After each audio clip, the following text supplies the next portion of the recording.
So I'm working now on Scarlatti's Sonata K-146. It's in G major, and this is the kind of piece that's going to go really fast. So when you play it in the slow practice phase, you have to be able to be in the present and the future at the same time. That means that you have to have your hands almost blocked out as to where you're going, because you have crossed hands, and that creates an issue of where am I going across my hands, and where am I going when I bring, this is the hand, the right hand, back from me going over the left hand. Where am I going? Because when you go really fast, you have to have yourself well positioned on a piece like this. You have to be advancing in your mind. At the same time, you're in the present, but you're also in the future. So when you practice this piece has characteristic broken chords divided between the hands, and then, as I say, crossover hand. This is going to be the right hand crossing over and again coming back over this way. So I have to analyze where I am and where I'm going. It starts out with a little springboard, a piece of a scale and steps leading up to this broken chord division between the hands, and then the crossover. So I'll just show you slowly what's happening here. Plus you have a little ornament on the first note of the right hand. The way I do the ornament, it's like a trill, is you do 4 notes, the principal note being D, and call it a trill, you have E, D, E, D. Of course, it's going to come at the same time. The first note of the E is going to coincide with the downbeat in the left hand, that little G. You can see here already a triad, which is a G, B, D triad. The piece is in G major. So that's going to lead, so the left hand has the downbeat here, and then you have this broken chord and crossover. Now when the piece goes quickly, you're going to have to go there and then come back for the next measure, which is going to be the same thing twice, except second time that broken chord is going to be inverted.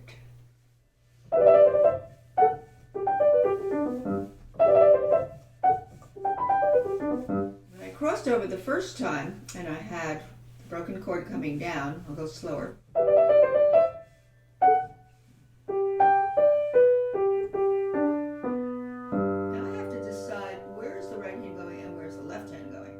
So the right hand is going to go back to where it was before. I have to remember, where was it before? It was that E, D, E, D trill. I'll actually block that. The reason I block it is because I already want to have my hand shaped not only to that trill, but to the 5 fingers that are going to travel up, because you can see there's a 5-finger closed position here. If I go fast, that's really what you're covering those notes. So while I have this here, I'm also hovering over these 5 notes, because they're going to be transiting through. You'll have a transit through those 5 notes. So I know now where this hand goes, so I ended up with 3 here, and I'm going back here, and I'm also hovering over C, D, E, F sharp, G. The left hand, let's see what happens where it's going. So when I did the broken chord, it was on G, D, B. I can block that right here to see where I was positioned. And where is it going next? As I'm bringing my right hand back, my left hand will be going up to here. So that's what I practice, this kind of blocking, because I'm thinking in the future while I'm in the present. Because I got to think of that, because when this goes really fast, I have to be positioning my hand quickly to where it's going next. It's not a slow piece, it's going to be very fast. You can also double block, and you can remember that when you were here, it looked like that. And now double blocking would be doing this. You can see why, because I moved my left hand up to where it's going next. So remember, my left hand had just come down with this broken chord.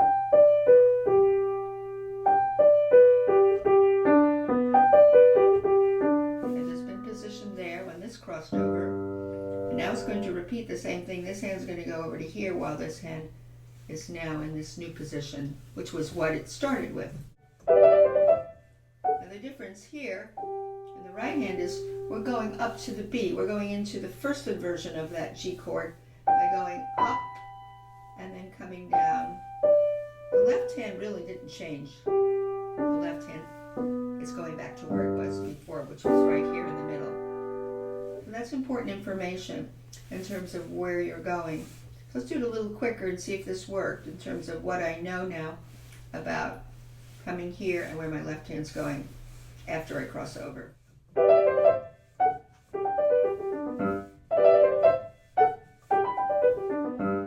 And of course the piece goes even quicker than that, but we're not going to worry about that quite yet.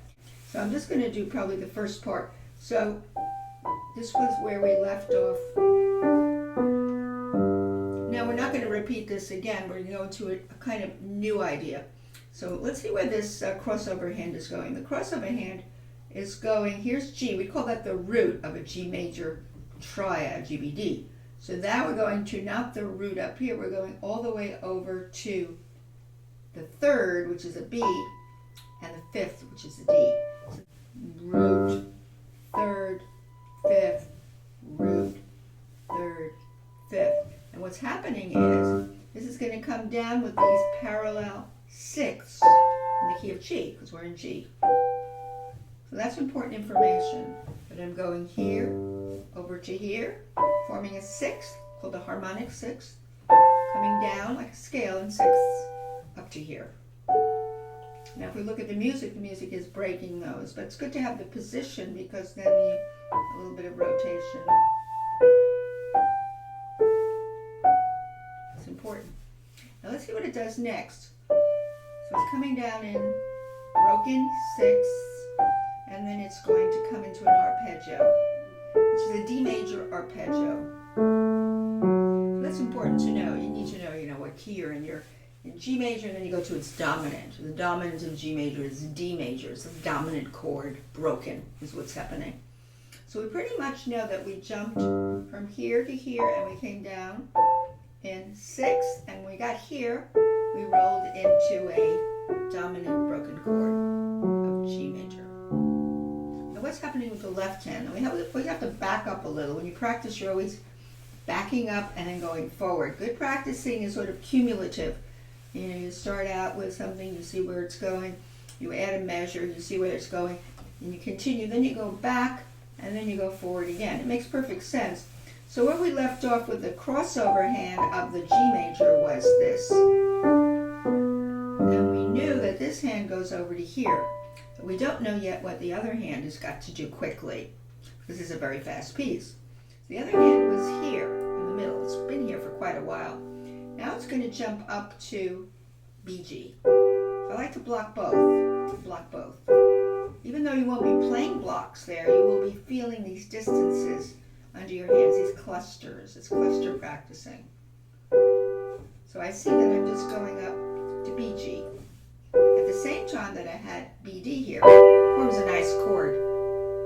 Now this left hand is going to do a parallel third, and then down to the root, and to the dominant note. We're still in G major.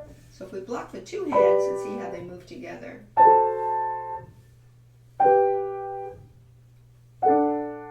And actually, if you play what's written, you're going to now have contrary motion against these two hands. So you're going to notice they go in contrary motion. And now we have this broken chord. And the left hand is the traveling hand now. It's going right to a dominant in root position. Dominant in root position. And what's interesting, what Scarlatti does, right from the beginning, when he does these broken chords, instead of doing, he displaces those lowest notes over, and that's what makes it tricky because you have a bigger jump. And what I just did before with the dominant, he's doing the same thing. Instead of going to this D. It's called the displacement. It's good to know. It's good to know kind of cognitively what exactly the composer is doing structurally and cognitively with the music, because that helps you prepare where your hands are going. So we've taken care of this. First I do it legato, by the way, just to get connected.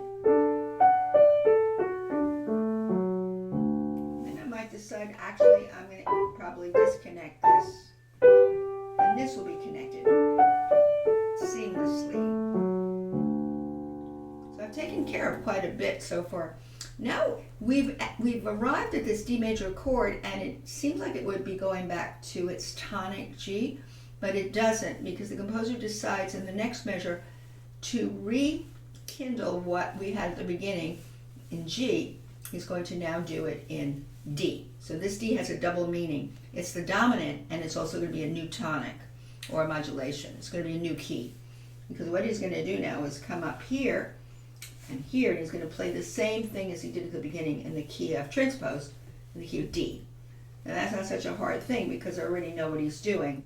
Remember, I'm going slowly.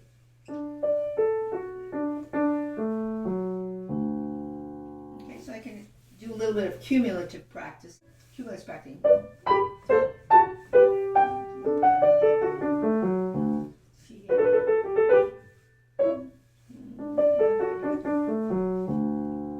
Now we have a new section coming, something different. So from here, I need to know these new jumps. Where am I going? So I'm going from D to A to D. Remember, I'm in D major now. So this would be the root, this would be the fifth, and another root of D major. Now what he's doing is parallel fourths. Parallel fourths. Do a little scale in D in fourths, up to there. Fingering is important. 1-3, I decided 1-4-2-5. 1-4-2-5. Basically, you have a little rotation here.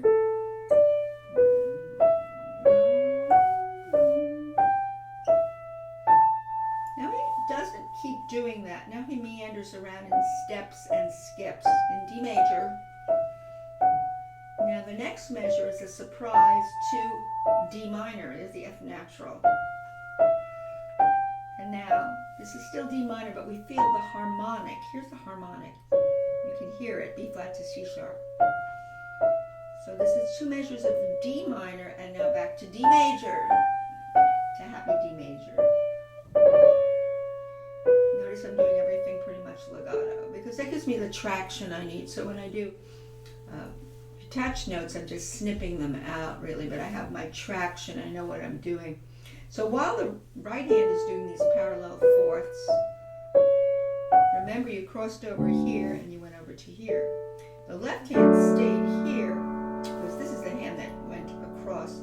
The left hand is going to go from here to the third and the root. That's good to know. Practice that. The other thing you could do is you had this. You can block everything to know that you're going here. You go back and forth so you see what is actually happening. So now if you put these together, you have thirds in the left hand, thirds, thirds. The right hand, fourths. That's a cognitive side of practicing, but you're also creating a certain sound when you're playing. You're already phrasing.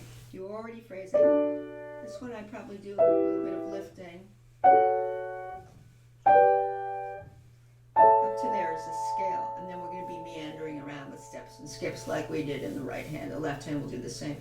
Now the hands are in contrary motion. You can see one's going down in thirds. It's parallel thirds, but it's top note, bottom note. The other hand is bottom note, top note, in fourths. So I mapped out my fingering, which I'm pretty much happy with.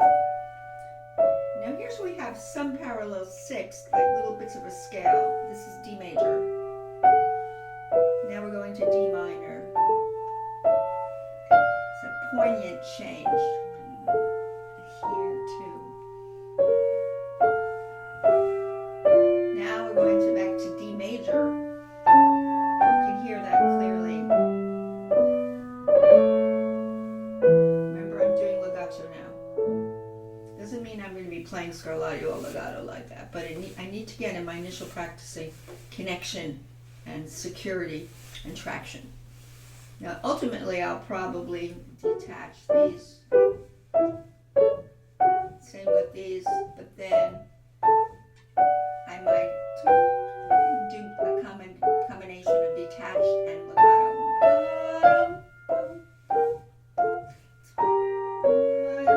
And I might change my mind.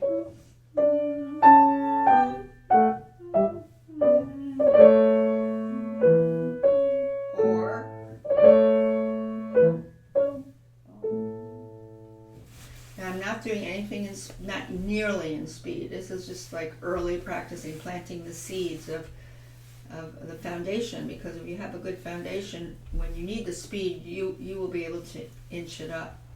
So this is already part two. Part two really starts with this idea.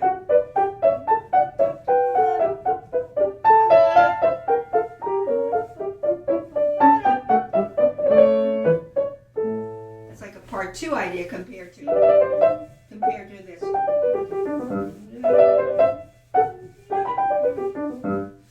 After we come into the major,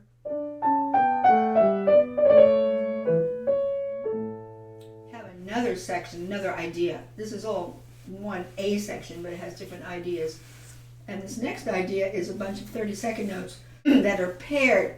There's a pair in the right and a pair in the left, and you're alternating the same pair twice. The good thing to do is look at the structural notes first that you're going to be doing this 30 seconds through. And I'm just using random fingering just to see what these structural notes are before I fill them in with those 30 seconds. These are structural, these are melodic threads.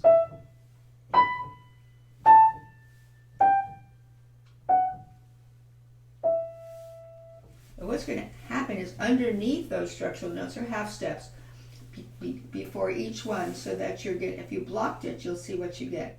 3, 2, 2, 1, 3, 2, 2, 1, 3, 2, 2, 1. 3, 2, 2, 1, 3, 2, 2, 1, 3, 2, 2, 1. There. Parallel thirds here. 3, 2, 2, 1, 3, 2, 2, 1, 3, 2, 2, 1. Most.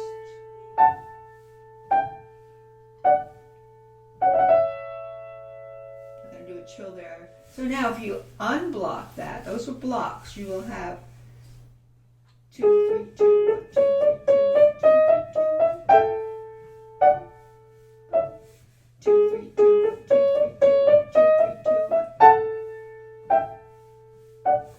2, 3, 2, 1, 2, 3, 2, 1, 2, 3, 2, 1, 2, 3, 2, 1,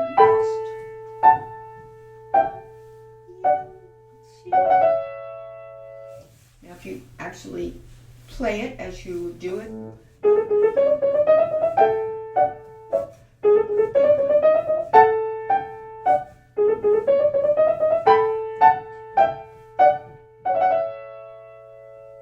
now what he does is he completely takes off with these 30-second notes, like you're doing almost like a scale. And remember, you're in the key of D. We're still in the key of D. So what he's doing here is, it's all in D. Remember, 3, 2, 2, 1. Of course, when you play it, it's 2, 3, 2, 1. But I'm just saying 3, 2 because I'm blocking it. So 3.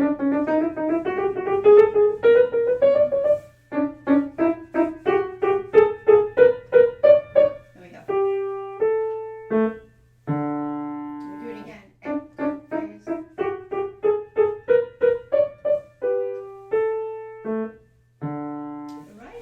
Going to have, after that spill of those 30-second pairs that are copycat pairs. So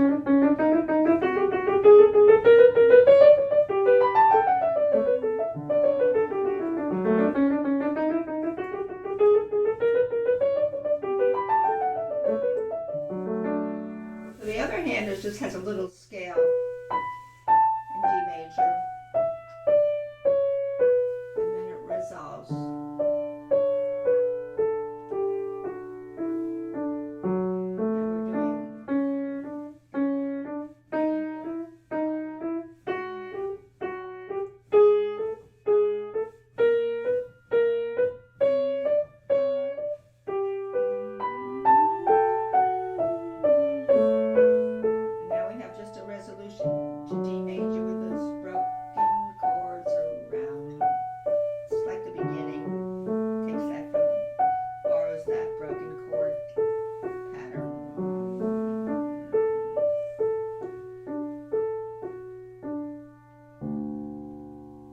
So you have like several parts of this first section, several ideas. The most recent being the spill of the 30-second pairs, and then a scale coming down. In this hand is just broken chord. In this hand you have fundamental bass. Fundamental bass.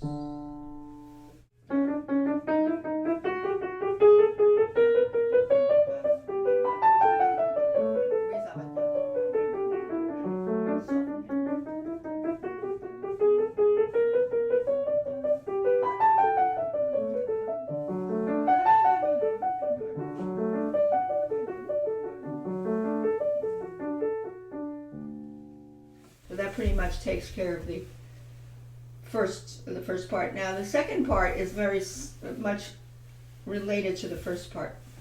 What is he going to do? He's going to stay in the D major here. Resolve it. D major. Same thing. Two. Now this is going to be a little different. This is going to go to A minor. A minor. So he's doing modulations in the second half. He's going to stay in A minor here for a moment, but he's going to go into the melodic minor. A minor.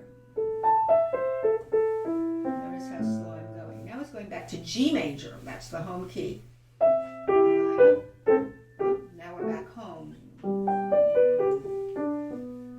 Now what's coming next is a transposition of those parallel fourths and the thirds in the left hand. So you already know it, but you're transposing.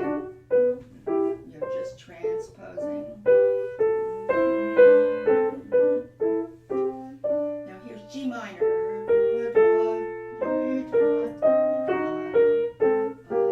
G major.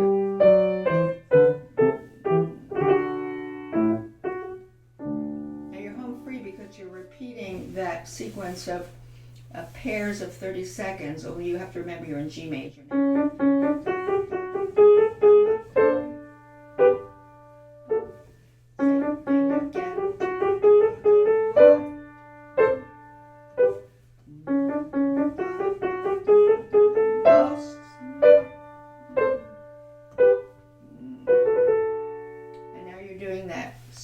That you had on the first page, only again you're in transposed key back to the home key.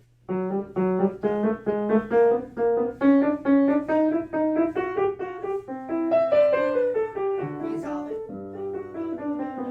And now echo phrase up.